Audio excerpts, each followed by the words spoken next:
উপস্থিত হযরত উলামায়ে কেরাম, শ্রদ্ধা ভাজন মুরব্বিয়ানে কেরাম, আমার সহযোদ্ধা যুবক ভাই ও বন্ধুগণ, মাহফিলে বসা কলিজার টুকরা হীরাখণ্ড ছোট্ট ছোট সোনামণিরা, পর্দার ভিতরে অবস্থানরত সর্বগুণে গুণান্বিতা আমার মহিলা মা ও বোনেরা, মহান আল্লাহ সুবহানাহু ওয়া তাআলার দরবারে প্রাণ করে কালিমাতুশ শুকরিয়ার লক্ষ্যে দিল মন জান করে কালিমাতুশ শুকরিয়া আদায় করব যে মহান প্রভু দরবার আল্লাহ সুবহানাহু ওয়া তাআলা এই সময়টুকু বিভিন্ন ঝামেলা থেকে হেফাজত করে আরামের বিছানাকে আরাম করে দেয়া, দুনিয়া অযথা গল্প গুজব থেকে হেফাজত করে জান্নাতের বাগিচায় দেখ আমলের বন্দিশে আসার বসার তৌফিক দিলেন। এই জন্য প্রাণ করে শুকরিয়া আদায়ের লক্ষ্যে সকলে বলি আলহামদুলিল্লাহ।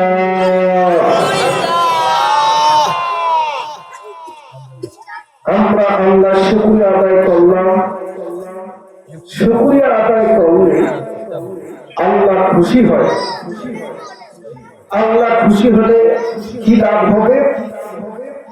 আল্লাহ রাব্বুল আলামিনের ওয়াদা, লা ইন শাকারতুম লা আযীদান্নাকুম ওয়া লা ইন কাফারতুম ইন্না আযাবি লাশাদীদ।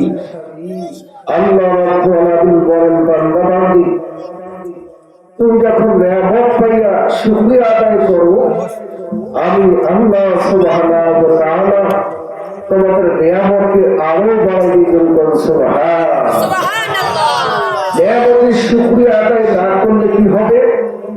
আল্লাহ রাব্বুল আলামিন বলেন, বান্দা বান্দি, তুমি যখন আমার নিয়ামত পাওয়ার পরে শুকরিয়া আদায় করো না, আমার নিয়ামতের কুফরি করো, আমি আল্লাহ বেজার হইয়া তোমাদের উপর থেকে নিয়ামত উঠাই নেই আর তোমাদের উপর কঠিন আযাব গজব মুসিবত ইত্যাদি সাফাই বলে নাউযুবিল্লাহ।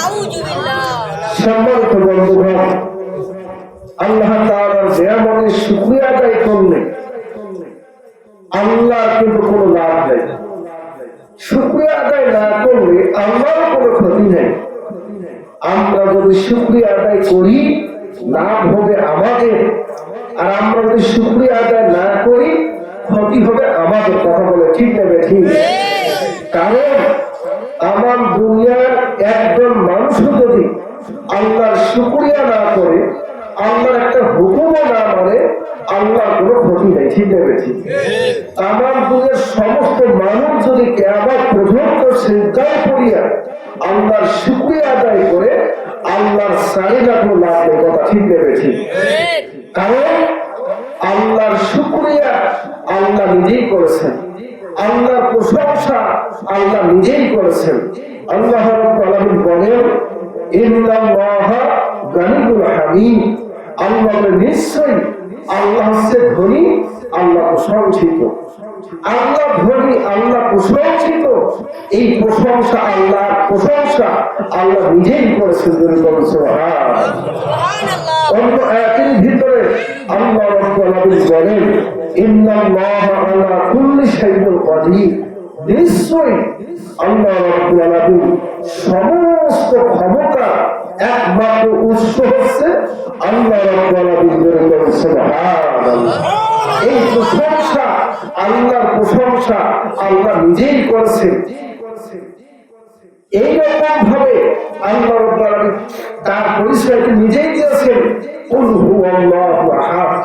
আল্লাহ বলে, নবী আপনি বলে যান, আমি আল্লাহ একক। আল্লাহুস সামাদ, আল্লাহ হচ্ছে বেরিয়াস বেপরোয়া। আল্লাহ কারো মুখাপেক্ষী নন। আল্লাহ নিজেই স্বয়ং সম্পূর্ণ। লাম ইয়ালিদ ওয়া লাম ইউলাদ ওয়া লাম ইয়াকুল লাহু কুফুওয়ান আহাদ। আল্লাহ বলে, নবী আপনি জানেন, আমি আল্লাহকে কেউ জন্ম দেয় নাই, আমি কাউকে জন্ম দিই। আমি কারো পিতাও না, কারো বাবাও না।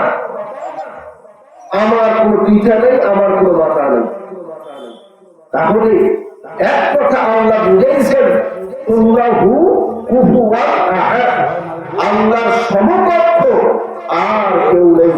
সুবহানাল্লাহ। তাহলে এক কথা আল্লাহু আকবার, আল্লাহ সবচাইতে বড়। কথা বলে ঠিক নেবে? এই যে সবচাইতে আল্লাহ বড়, এই প্রশংসা আল্লাহ নিজেই করেছেন। দুনিয়ার মানুষ কেউ যে আল্লাহ প্রশংসা না করে তাতে আল্লাহ তো যায় আসে না। আর আমার দুনিয়ার মানুষ যদি আল্লাহ প্রশংসা করে আল্লাহর কোনো লাভ নেই। কারণ না তার লস বান্দা পাবে। আমরা যদি আল্লাহ প্রশংসা করি আল্লাহ খুশি হয়ে আমাদের নিয়ামতকে বাড়াই দিবি। আর আমরা যদি আল্লাহ প্রশংসা না করি তাহলে আল্লাহ বেজার হয়ে নিয়ামত গুলি ছিনিয়ে দেবে আর কঠিন আযাব গজব একটার পর একটা চাপায়া দিতেই থাকবে বলে কথা। সুতরাং বন্ধুগণ, আল্লাহ তাআলা নিজের সর্বসম্পন্ন, আল্লাহ সবচাইতে বড় রব্বুল আলামিন।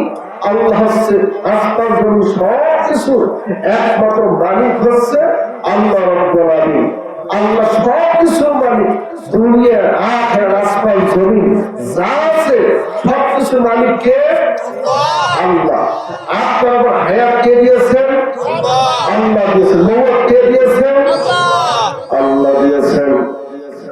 ও মুসলমান, আল্লাহ রাব্বুল আলামিন পবিত্র কোরআনুল কারীমের ভিতরে কাজে বলেন, বান্দা বান্দী আমার জন্য রাখো বান্দা, আল্লাযী খালাকাল মাউতা ওয়াল হায়াতা লিয়াবলুয়াকুম আইয়ুকুম আহসানু আমালা ওয়া হুয়াল আজিজুল গাফুর।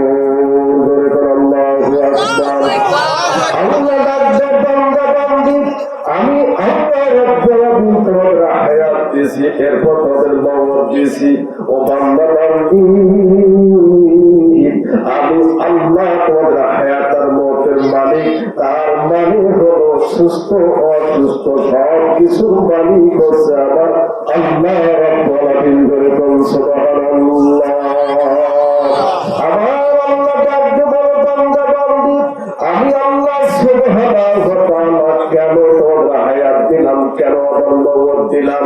একমাত্র একটি মাত্র কারণ। সে কারণটি হলো বান্দা বান্দি, আইয়ুকুম আহসানু আমালা। আমি আল্লাহ পরীক্ষা করতে চাই কারা আমি আল্লাহর পক্ষে আর কারা আমি আল্লাহর বিরুদ্ধে চলছে। ধরে কোন সুবহানাল্লাহ। মওতের কাছে কুল্লু নাফসিন মুশাব্বিহুন কবরে বাইতি কুল্লু নাসিন দাখিলু। আল্লাহ ডাকতে, বান্দা তোমার হায়াত আর তোমার মওত সবকিছু একমাত্র মালিক আমি আল্লাহ। আমি আল্লাহ যাকে ইচ্ছা দুনিয়াতে সময় দেব, যাকে ইচ্ছা মায়ের কাছে তাকে আমি দিয়ে দিয়েছি। দুনিয়া দেখতে দেখতে এসব ক্ষমতা কার? আল্লাহ। আমার আল্লাহ ডাকতে বলে, বান্দা বান্দি আমার কুলিল্লাহুম্মা মালিকাল মুলকি তুতিল মুলকা মান তাশা ওয়া তানজিউল মুলকা মিম্মান তাশা। আল্লাহ ডাকতে, বান্দা এক কথা আমি আল্লাহ হচ্ছে রাব্বুল রাস, আমি আল্লাহ সমস্ত রাজার রাজা। আমি আল্লাহ রাব্বুল আলামিন যাকে ইচ্ছা সম্মানিত করি, যাকে ইচ্ছা অপমানিত করি। আমি আল্লাহর হাতে সব ক্ষমতা। আমি আল্লাহ রাব্বুল আলামিন যাকে ইচ্ছা রাজাকে বাদশা, রাজাকে কয়েদিকে রাজা বানাই। তার মানে হলো সম্মান দিবার মালিক আমি আল্লাহ, বেইজ্জতি করাবার মালিক আমি আল্লাহ, ধনী বানাবার মালিক আমি আল্লাহ, গরিব বানাবার মালিক আমি আল্লাহ। তার মানে হলো ফাআলুন লিমা ইউরিদ। আল্লাহ দায়িত্ব বলে বান্দা বান্দিরা আমি আল্লাহ যাহা খুশি তাহাই করতে পারি। সুবহানাল্লাহ। তাহলে সবকিছুর ভালো মন্দ সবকিছু একমাত্র মালিককে আল্লাহ। এবারে আসুন, তাহলে সবকিছুর মালিক যেহেতু আল্লাহ, সব ক্ষমতার মালিক যেহেতু আল্লাহ, আল্লাহ যেহেতু যাহা খুশি তাহাই করতে পারে, এর প্রমাণ আমাদের দেশে আছে না? কি বলেন? এই আয়াত, এই আয়াতের বাস্তব প্রমাণ আমাদের দেশে আছে। মরহুম শেখ মুজিবুর রহমান সাহেব উনি এক সময় জেলখানা কয়েদি ছিলেন, জেলখানা কি বাইরে হয়েছে দেশের প্রধান বাদশা হয়েছেন। কথা ঠিক বেশি।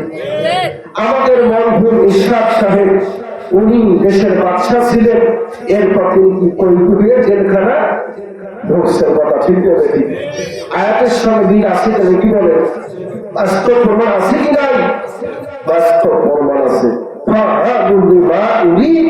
আল্লাহ যাহা খুশি তাহাই করতে পারে, যেহেতু আল্লাহ যাহা ইচ্ছে তাহাই করতে পারে, সুতরাং আমরা সব মিলিয়ে আমরা যদি ওই আল্লাহর সাথে সম্পর্কটা তৈরি করতে পারি, আল্লাহর সাথে আমার ভালোবাসা তৈরি হয়ে যায়, তাহলে এই দেশের প্রধানমন্ত্রীর সাথে যেই মন্ত্রী যে এমপি সম্পর্ক ভালো, যত বরাদ্দ আছে এই বরাদ্দর থেকে একটা অংশ ওই মন্ত্রী ওই এমপি বেশিরভাগ কথা বলে। ঠিক আছে, চেয়ারম্যান সাহেবের সাথে যার সম্পর্ক ভালো থাকে ওই ব্যক্তি চাই আবেদন করুক আর নাই করুক, তার কাছে যাও আর নাই যাও, বাড়ি শুয়ে থাকবে, কিন্তু যত বরাদ্দ আনবে কিছু একটা অংশ সে বাড়িতে শুয়ে শুয়েও পায়। কথা বলে। ঠিক বলেছি। তাহলে এমপি মন্ত্রীর সাথে ভালো সম্পর্ক থাকলে আপনি আবেদন করলেও কিছু অংশ পাবেন, না করলেও কিছু অংশ পাবেন। আমার আল্লাহর সাথে সম্পর্ক ভালো হয়, আল্লাহর সাথে সম্পর্ক আমরা তৈরি করতে পারি, ও আল্লাহর বান্ধব বান্ধব আল্লাহর কাছ থেকে কিছু পাওয়া যাবে না। কি বলেন, পাওয়া যাবে কিনা? অবশ্যই পাওয়া যাবে। এই জন্য আমাদের কি করতে হবে? আল্লাহর সাথে আমাদের সম্পর্ক তৈরি করতে হবে। তার মানে আল্লাহকে বন্ধু বানানোর কথা বলে। ঠিক বলেছে। আমরা যে আল্লাহকে বন্ধু বানাইতে পারি, দুনিয়া এবং আখিরাতে কোনো চিন্তা নাই, কোনো ভয় নাই। কথা বলে। ঠিক বলেছে। এই কোনো বন্ধুগণ আল্লাহকে বন্ধু বানাইতে হলে আমাদের কি করতে হবে? এইগুলো পবিত্র কোরআনুল কারীমে সূরা আলে ইমরান থেকে ৩২ নম্বর আয়াত আমি তেলাওয়াত করছি। এই আয়াতে কারিমা নাযিল হয়েছে মক্কায়, নাযিল হয়েছে। এই আয়াতের সারে নজরুল হচ্ছে আল্লাহর নবী মক্কার হারাম শরীফের পাশে দাঁড়িয়ে রয়েছেন, এমন সময় চালিয়ে দেখতেছেন একজন কুরাইশ এরা কি করতে, এরা বসে বসে কিছু মূর্তি তৈরি করে এই মূর্তিগুলোকে চিন্তা করতেছে, এদের উপাসনা করতেছে, এদেরকে সম্মান করতে আছে। আল্লাহ নবী যে তাদের সামনে দাঁড়িয়ে বলছেন, ও কুরাইশ গোত্ররা, আমি আল্লাহর কসম করে বলতেছি, তোমরা যে মূর্তি পূজা করতেছো, তোমরা যে মূর্তিগুলো চিন্তা করতেছো, উপাসনা করতেছো, এটা সম্পূর্ণ হযরত ইব্রাহিম আলাইহিস সালাতু ওয়াস সালামের ধর্মের বিরোধিতা করতেছো, এটা তো ঠিক করতেছো না। এই কথা বলার সঙ্গে সঙ্গে ওই কুরাইশ গোত্র ডাকতে বলছে, ইয়া মুহাম্মদ সাল্লাল্লাহু আলাইহি ওয়াসাল্লাম, ও মুহাম্মদ, আমরা যে মূর্তিগুলো পূজা করি, এগুলো চিন্তা করি, এগুলো উপাসনা করি, এই মূর্তিগুলি আমাদেরকে আল্লাহর সাথে সম্পর্ক তৈরি করে দিবে, আল্লাহর সাথে বন্ধু বানাই দিবে, আল্লাহ আমার বন্ধু হবে। আল্লাহ যদি আমার বন্ধু হয়, আমরা যে আল্লাহর বন্ধু হইতে পারি, তাহলে দুনিয়া এবং আখিরাতে আমাদের কোনো চিন্তা নাই, কোনো ভয় নাই। মুসিবতে পড়বো, আমার বন্ধু হবে আল্লাহ, আল্লাহ আমাদেরকে হেফাজত করবে। এই জন্য আমরা এই মূর্তিগুলো পূজা করি, উপাসনা করি। এটা তুমি জানো না? সঙ্গে সঙ্গে আল্লাহ রাব্বুল আলামিন এই আয়াতে কারিমা নাযিল করে ডাকতে বলছেন, নবী আপনি ওই কুরাইশ থেকে কুরাইশদেরকে জানাবেন, তামাম দুনিয়ার মানুষকে জানাবেন, তারা যদি আমি আল্লাহকে ভালোবাসতে চায়, আমি আল্লাহকে বন্ধু বানাইতে চাই, তাহলে তাদের একটা কাজ, সে কাজটা হচ্ছে তারা যেন আপনার অনুসরণ করে, আপনাকে ভালোবাসে, আপনার আদর্শ গ্রহণ করে। আপনার আদর্শ গ্রহণ করলে, আপনাকে ভালোবাসলে আমি আল্লাহ খুশি হয়ে যাব, আমি আল্লাহ তার বন্ধু হয়ে যাব, আমি আল্লাহ দুনিয়া এবং আখিরাতে ওই মানুষদেরকে হেফাজত করবো বলে বলেন। সুবহানাল্লাহ। ও আল্লাহর বান্দা, আল্লাহর বান্দীরা, আল্লাহ রাব্বুল আলামিন পবিত্র কোরআনুল কারীমের ক্ষেত্রে ডাকতে বলে, বান্দা বান্দী আমার, ও ইন কুনতুম তুহিব্বুনাল্লাহ ফাত্তাবিউনি ইউহিব্বুকুমুল্লাহ। আল্লাহু আকবার। আল্লাহ ডাকতে বলে, আপনি জানাতেন, ও দুনিয়ার মানুষেরা, তোমরা যদি আল্লাহকে ভালোবাসতে চাও, তাহলে বিশ্ব নবী মুহাম্মদ রাসূলুল্লাহ সাল্লাল্লাহু আলাইহি ওয়াসাল্লামকে ভালোবাসো, বিশ্ব নবীর আনুগত্য অনুসরণ করো। তারপরে আমার আল্লাহ বলে, আমি আল্লাহ তোমাদেরকে ভালোবাসবো, আমি তোমার বন্ধু হয়ে যাবো। ও আল্লাহর বান্দা বান্দীরা, আল্লাহ রাব্বুল আলামিন ডাকতে বলে, বান্দা আমি যদি তোমার বন্ধু হয়ে যাই, তোমরা আজকে আমার বন্ধু হইতে পারো। ও বান্দা বান্দী, তুমি বন্ধু বানাইছো, বন্ধু তৈরি করেছো, মানুষকে ভালোবেসেছো, যখন বিপদে পড়বা বন্ধু তোমার কাছে যায় না, তুমি জেলখানা গ্রেফতার হয়ে দেখো বন্ধু তোমার কাছে যাবে না, বন্ধু বন্ধুকে ছাড়িয়ে ভাগিয়ে যায়। কারণ হচ্ছে বন্ধুর কাছে গেলে হয়তো বা বিপদে পড়বার খরচ হবে। এই জন্য বন্ধু আর পরিচয় দিতে চাই না, কিন্তু আমার আল্লাহ ডাকতে, বান্দা ও বান্দি, আমি আল্লাহ রাব্বুল আলামিনকে যদি বন্ধু বানাইতে পারো, আমি আল্লাহ রাব্বুল আলামিন তোমাকে দুইটা উপকার দেব। তার এক নম্বর উপকার হলো একদম ওয়াল্লাহু গফুরুর রাহিম। আল্লাহু আকবার। এক নম্বর কাম, বান্দা আমি আল্লাহ সর্বপ্রথম তোমাদের জিন্দেগির গুনাহ মাফ করে দেব। সুবহানাল্লাহ। দ্বিতীয় নম্বর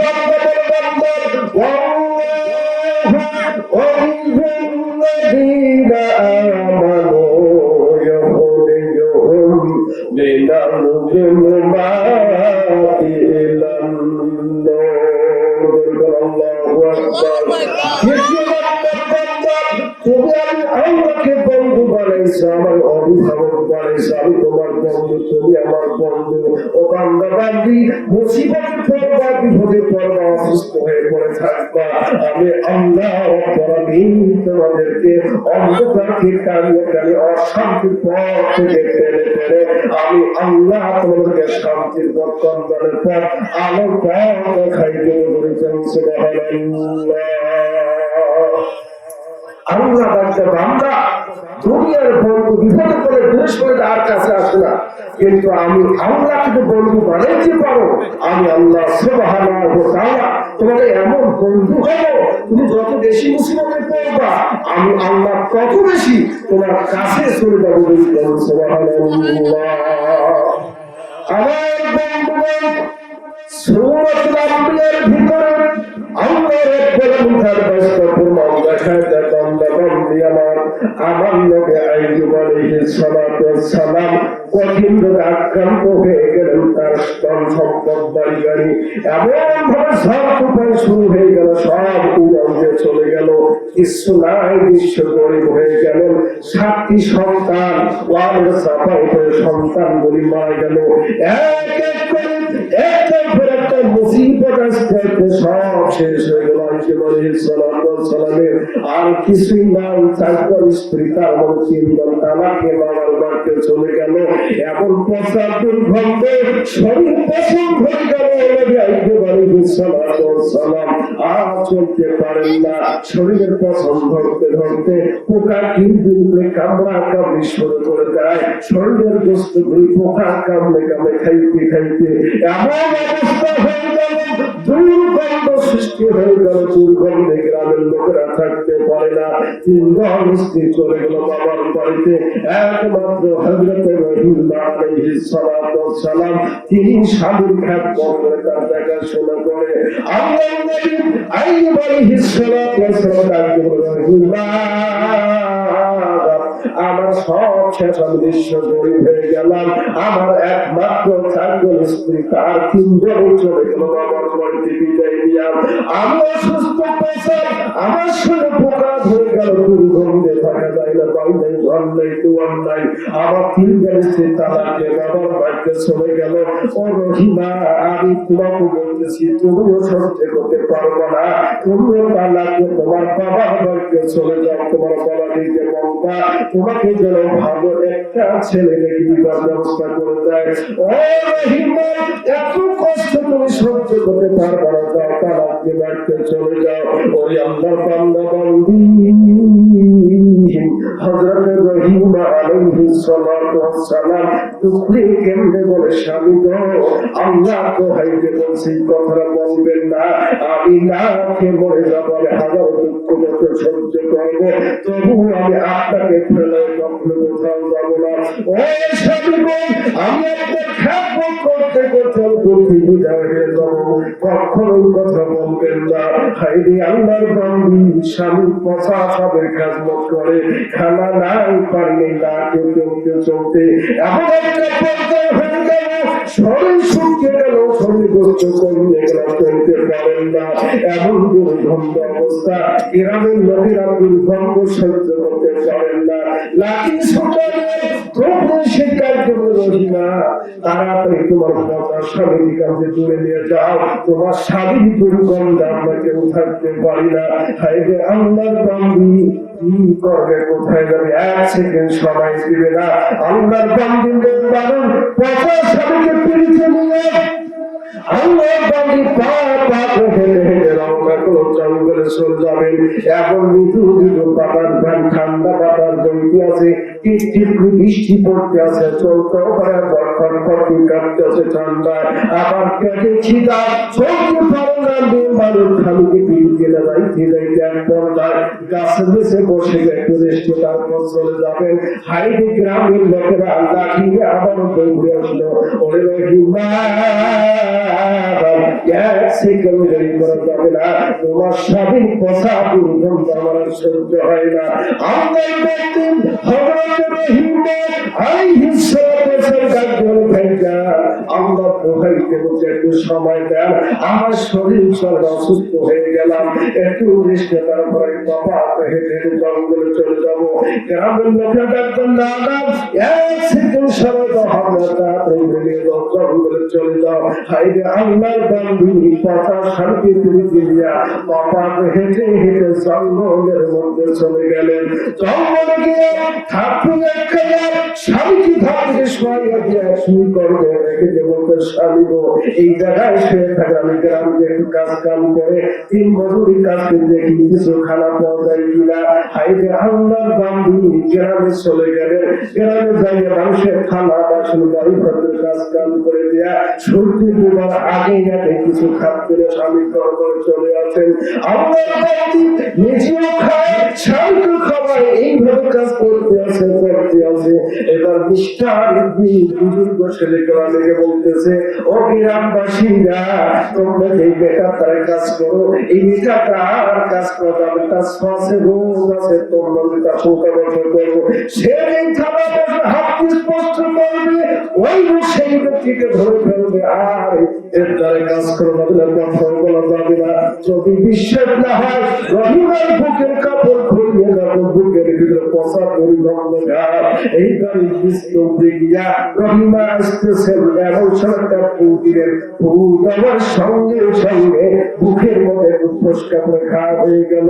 আল্লাহর বান্দী গ্রামের সঙ্গে গ্রামের লোকেরা সবাই দৌড়ে আসলো, রহিমা আর তোমার দ্বারা কাজ করা যাবে না, তোমার নাকি শ্বাসে রোগ হয়েছে, তোমার রোগ আমাদেরকে ধরে ফেললো, আমরা ধ্বংস হয়ে যাবো, না কাজ করা যাবে, ফেরত চলে যাও। হাইরে আল্লাহর বান্দী চোখের পানি ফেলার কাম দেয়, পাপা হেঁটে আরেক গ্রামে যায়, আরেক গ্রামে কাজ করে, তারপর সবকে খাওয়ায়, আবার একটু সেই গ্রামে রাখি অবস্থায় সাইকেল বদমাশি করলো। রহিমা গ্রামে গেল, কেউ কাজ করতে দেয় না, ফেরত চলে যাচ্ছে। এমন সময় একটু বুজুর্গের সাথে গ্রামের লোকদেরকে ডাকতে বলে, যাও ওই মেয়েটাকে ডাকতে বলে, তোমার মাথার এক দুশো চুল রেখে দিতে পারো, এই চুলের বিনিময়ে তোমার খাদ্য দেওয়া হবে। আল্লাহর বান্দী স্বামীকে খাওয়াইতে হবে, স্বামীকে বাঁচাবার জন্য মাথার এক দুশো চুল কেটে দিয়া গ্রাম থেকে খাদ্য নিয়ে রওনা করলো।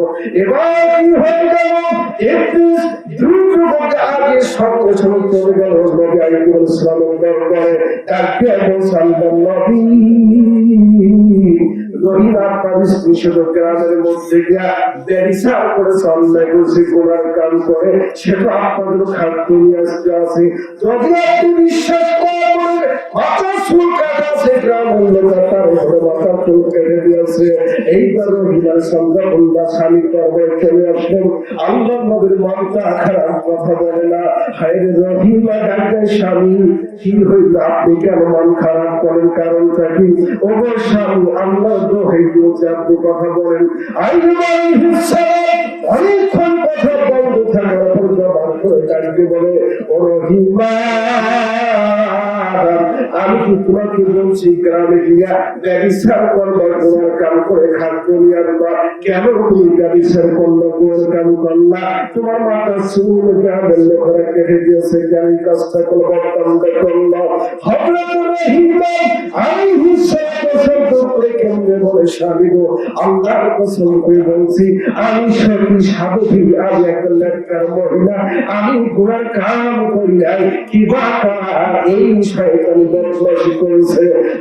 আল্লাহর বান্ধব জানজার হয়ে কামতে আছে, আল্লাহর বান্দা, আল্লাহর গোলাম, কি বলবো মুসলমানের সালাম, এরপর বিশ্বাস করে না। এরপর কিছুক্ষণ পর যখন আল্লাহ রাব্বুল আলামিন হযরত জিবরাইল ফেরেশতাকে পাঠায়, সংবাদ দাও, আমার নবীকে বলে দাও, আমার রহিমা গুনাহ কাম করে নাই, এমনি শয়তান করছে, দূর করছে। সুবহানাল্লাহ। রহিমের সে একটার ভালো মানুষকে কোনো সন্দেহ নাই। এরপর আগে বলে সালাম তাকে স্ত্রী হিসেবে গ্রহণ করলেন। এবার যখন রহিমের সালাম গ্রামে চলে গেলেন আবার কাজ করার জন্য, এমন সময় আল্লাহ সুবহানাহু ওয়া তাআলা দরবারে এইভাবে একদিন বুঝেন না 18টা বছর তাফসীরে কবিরের ভিতরে এসেছে, তাফসীরে কাশফের ভিতরে এসেছে, কেউ বলছে 13 বছর, কেউ বলছে 18 বছর। এই পচা দুর্গন্ধ, এই ঘা, এই যন্ত্রণা আল্লাহ নবী সহ্য করেছিলেন। পোকাটা শরীরে সব গোস্ত খেয়ে চলছে, শুধু হাড় শরীরে, গোস্ত শরীরে নাই। এইবার পোকা যখন তার জিহ্বায় ধরেছে, জিহ্বায় কটকটি কামড়তে শুরু করছে, এইবার আল্লাহ তাআলা বলেছে, আল্লাহ গো, আমার পোকা শরীর আমার খেয়ে ফেলছে, আমি বেজার হয়ে যাই। 18 বছর ধরে আমি অসুস্থ, আমি বেজার হয়ে করবি, আবেদন করি আল্লাহ, আমি তো জিহ্বাটা আমার ভালো ছিল, এই জিহ্বাটি আমি আপনাকে ডাকি, আপনার জিকির করি, আপনার প্রশংসা করি। আল্লাহ, পোকা আমার জিহ্বায় ধরেছে, আমি তার জিকির করতে পারতেছি না, আল্লাহ, এটা আমার সহ্য হবে না। অথেব আইতে বলে সাল্লাম, সঙ্গে সঙ্গে আল্লাহ দরবারে সাল্লাম আবেদন করে, আইয়ুবা ইদনা তারাফহু আন্নি মাসামিয়াতুর ওয়া আনতা আরহামুর রাহিমিন। আইয়ুবা সাল্লাম আল্লাহ দরবারে আবেদন করে, আল্লাহ নিঃসন্দেহ আমি কঠিন রোগে আক্রান্ত হয়ে গেলাম, আল্লাহ আপনি তো পরম দয়ালু, আপনি তো পরম আপন দয়ালু, আপনি ইচ্ছা করলে আমার রোগকে সুস্থ করে দিতে পারেন, আপনার জিকির করার ব্যবস্থা করে দিতে পারেন। আল্লাহ যখন আবেদন করলেন, সঙ্গে সঙ্গে আবার আল্লাহ فاستجبنا له فكشفنا ما به من ضر وآتيناه أهله ومثلهم معهم رحمة من عندنا وذكرى للعابدين। আল্লাহ রাব্বুল সঙ্গে সে কি করলেন, এই রোগ শিফা দিয়ে দিলেন, রোগকে ভালো করে দিয়া আইন বলে সাল্লাম সুস্থ করে দিলেন। এবার পরে কি করছেন আল্লাহ রাব্বুল আলামিন, আইন বলে সাল্লামকে সংবাদ দিল যে ফেরেশতার মাধ্যমে দাও, আইন বলে সাল্লামকে বলো তার পা দিয়ে মাটিতে আঘাত করে, আঘাত করার সঙ্গে সঙ্গে পানির ফোয়ারা বাড়ি হয়ে গেল, ঝর্ণা তৈরি হয়ে গেল। আর ফেরেশতা বলছে, আমি সাল্লাম ও নবী গো, আল্লাহর হুকুম হয়েছে, আপনার পরীক্ষা আপনি পাস করেছেন, এই পানিটা আপনাকে ডুব দেন, এটা গোসল করে আপনি সুস্থ হয়ে যাবেন। আইয়ুব আলাইহিস সালাম 18 বছর পরে এই যখন এই পানির মধ্যে গোসল দিলেন, গোসল করার সঙ্গে সঙ্গে এরা শরীরে যত রোগ ছিল সব রোগ ভালো হয়ে আগের যে সুস্থ ছিলেন তার চাইতে আরো বেশি সুন্দর এবং বেশি সুস্থ হয়ে গেল।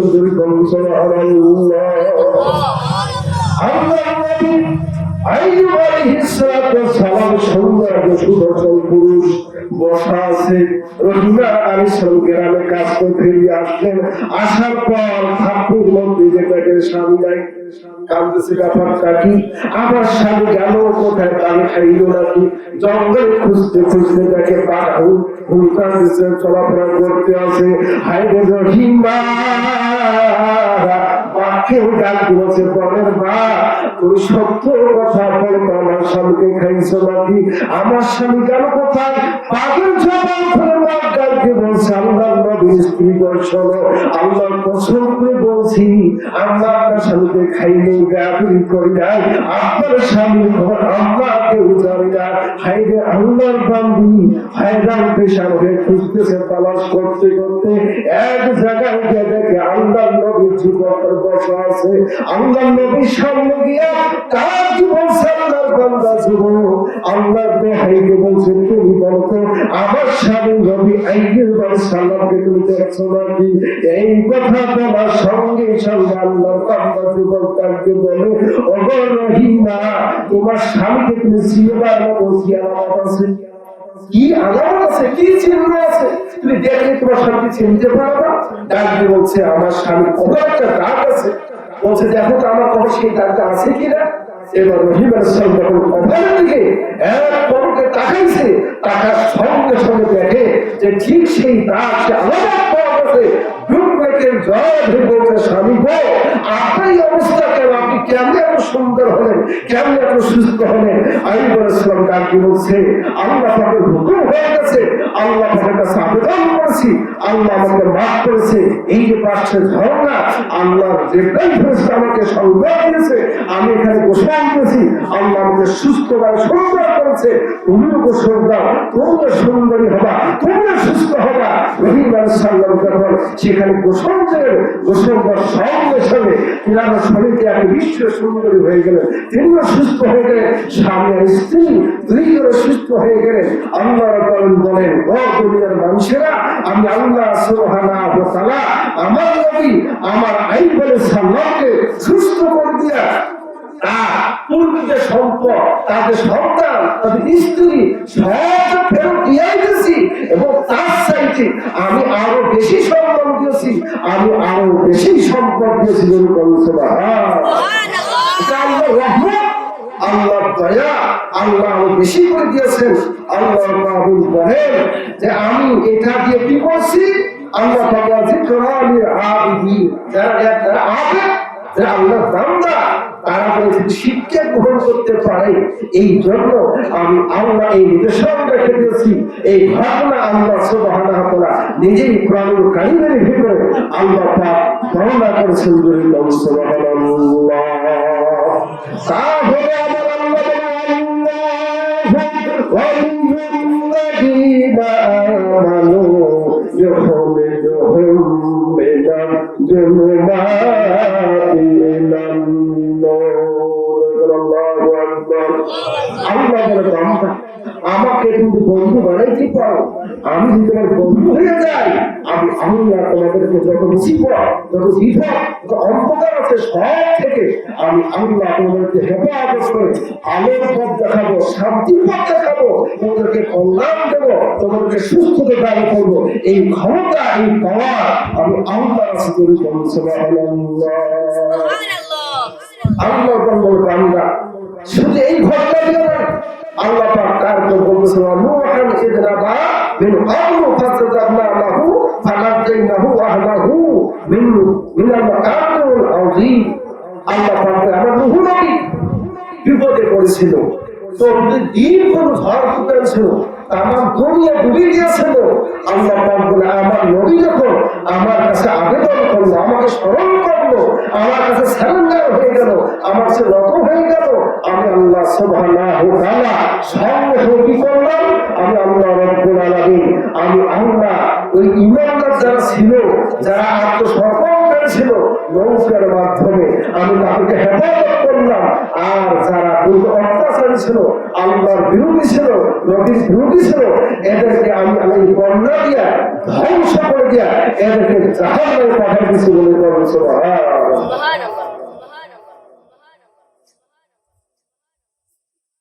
তাহলে বন্ধুগণ, এই নিদর্শন পবিত্র কোরআন কারীমের ভিতরে আছে।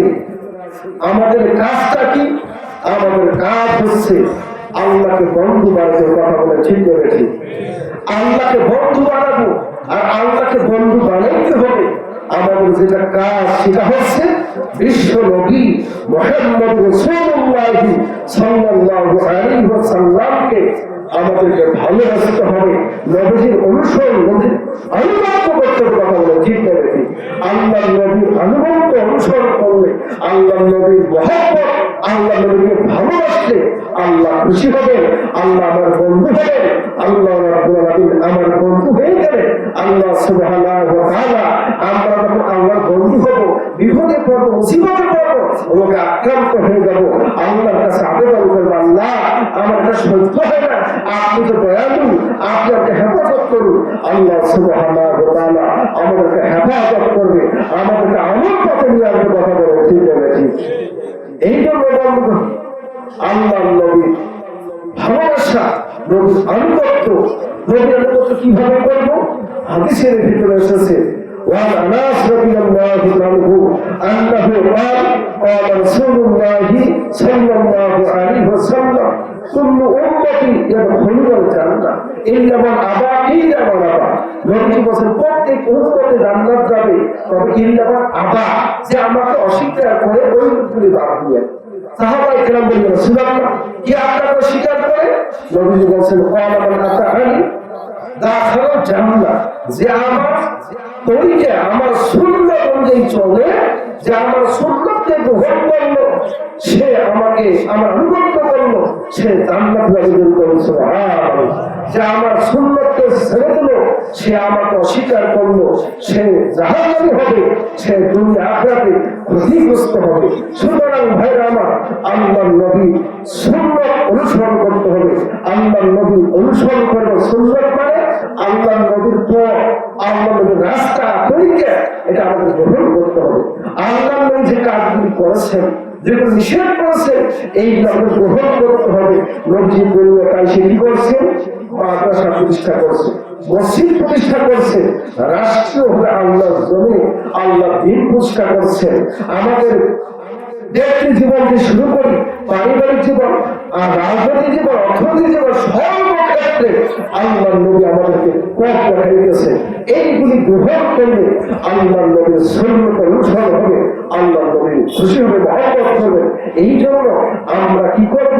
আল্লাহর নবীর সুন্নাত অনুযায়ী আমরা জীবন গঠন করব, আল্লাহ খুশি হবে।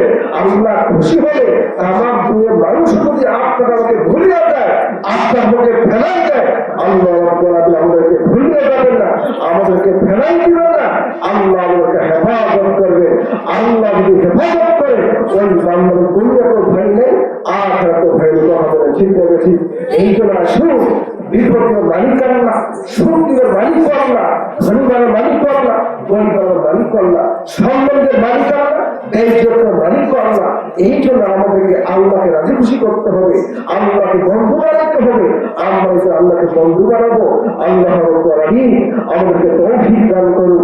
আমরা একটু আমাদের সম্মানিত চেয়ারম্যান সাহেব যে একটা কথা বলবেন, এরপর আমরা জিকির করবো, এর মাধ্যমে প্রধান মেহমান আমাদের সামনে হাজির হবে।